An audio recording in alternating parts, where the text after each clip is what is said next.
Before we begin, viewer discretion is strongly advised. The following is the verbatim federal courtroom testimony of the Sean Diddy Combs trial, as reported by Inner City Press. This is not just another celebrity gossip story. It's the testimony of a woman who was forced to live under a system of control for over a decade.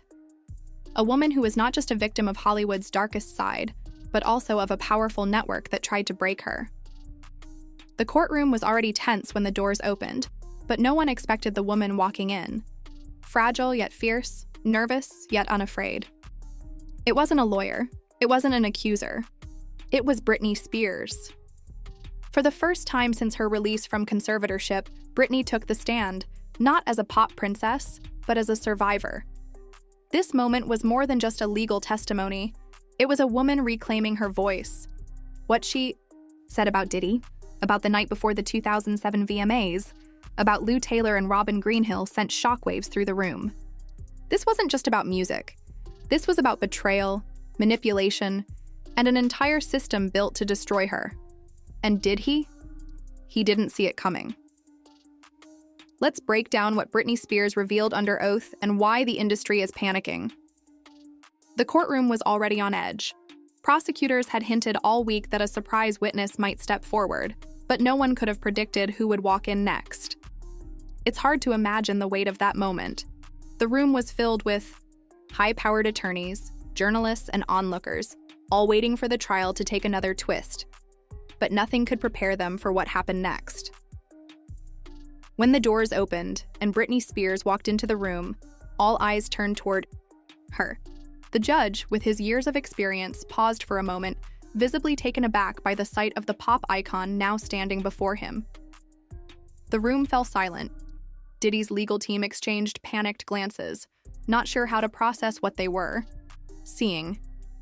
Even Sean Diddy Combs himself, known for his tough exterior, shifted nervously in his seat, whispering something to his attorney. But Britney didn't look at him. Not yet. She didn't need to.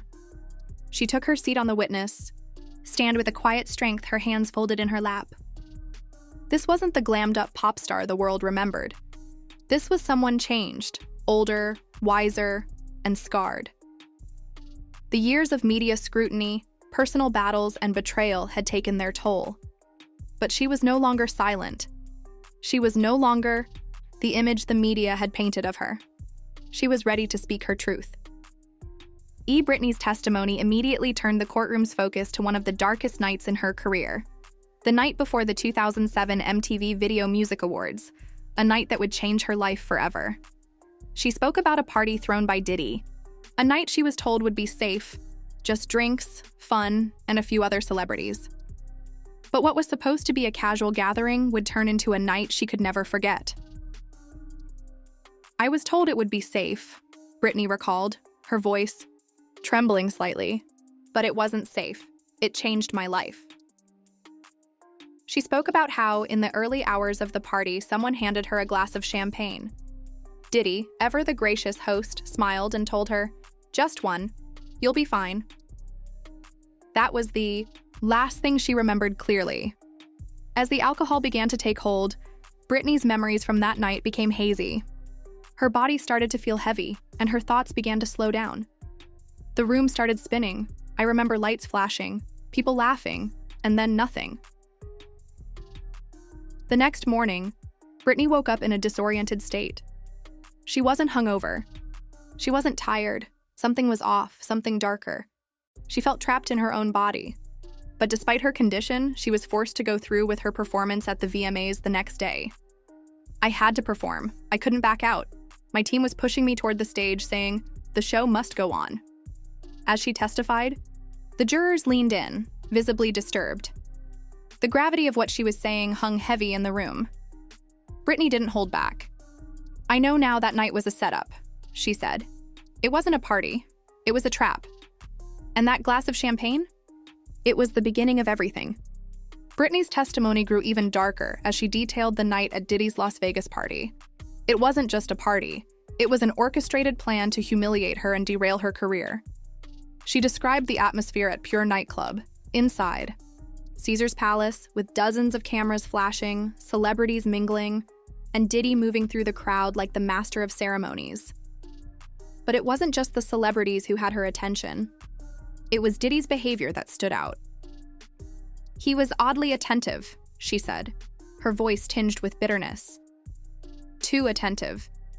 He kept offering me drinks, kept watching me, telling the crowd to respect me when he got on the mic. It felt like a show, like I was being paraded around." Britney's testimony made it clear. She was the target of a carefully planned operation. Diddy, Robin Greenhill, and other figures in the industry were all in attendance, surrounding her and pressuring her. She remembered Robin Greenhill, a figure she would later learn was tied to TriStar, an entity that would go on to control her life. "I trusted them," Britney said. "I didn't think I was in danger. But I wasn't protected that night. I was set up." Her description of the events was chilling. After that one glass of champagne, everything started to slip away. Her vision blurred, her balance faltered, and the control she once had over herself evaporated. "I remember hearing someone say, 'She's done,' and then laughter. That was it." Britney believed that what happened that night was part of a larger plot to break her. It wasn't just a bad night or a media misstep. She was intentionally humiliated. "When I woke up the next day, I was dizzy, unsteady. I wasn't myself," she testified. "But they still made me go on stage. They said millions were watching. They told me to smile, to pretend nothing was wrong. But I wasn't okay. They knew it, and they pushed me anyway." The infamous 2007 VMAs performance became a train wreck, with Britney stumbling through the choreography. The world watched as her comeback turned into a disaster. The media jumped on it, framing the performance as a breakdown, and began their campaign to paint her as unstable. The headlines screamed, the memes circulated, and the public watched as a woman's career and dignity were torn apart. But Britney wasn't fooled. She was certain that her public failure wasn't just bad luck, it was engineered. "They made sure I failed. They wanted me to fail." As Britney moved deeper into her testimony, she described how, in the aftermath of the VMAs, she was thrust into the hands of those who would control every aspect of her life. Her phone began to blow up, not with sympathy, but with demands. Her father, Jamie Spears, Lou Taylor, and others were now taking control. She was told she needed structure, that she was spiraling out of control. "But that wasn't the truth," Britney said, her voice filled with frustration. "They were already talking about taking control of my estate, my life. It was only weeks after that night, and they were already setting the stage for the conservatorship." Lou Taylor, Robin Greenhill, and TriStar were not just wellness efforts. They were setting up a system to control her. Britney claimed that Lou Taylor and Diddy's connections were no coincidence.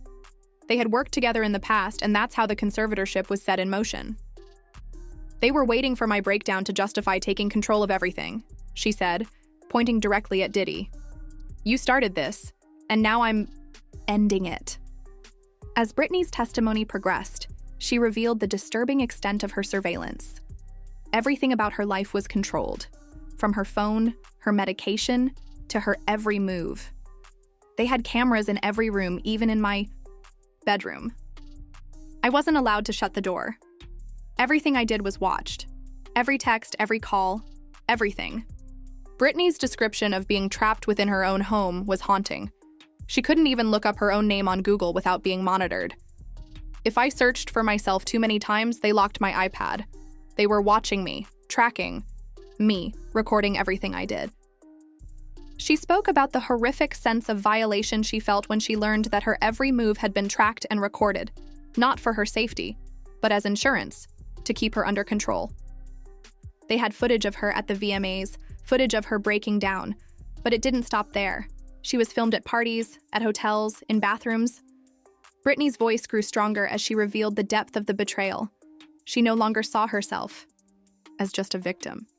She was a survivor, and now she was ready to fight for her freedom. "I wasn't just a celebrity. They tried to destroy me, to take everything from me.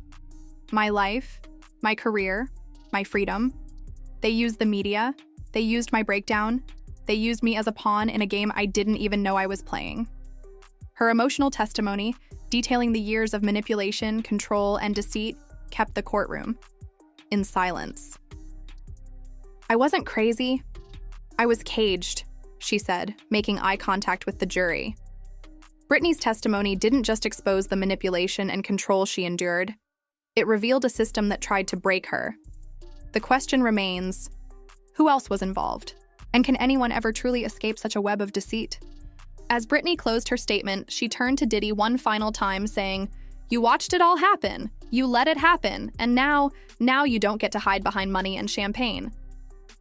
Britney's fight is far from over, but as she steps into the light, the world watches, waiting to see if justice will finally be served.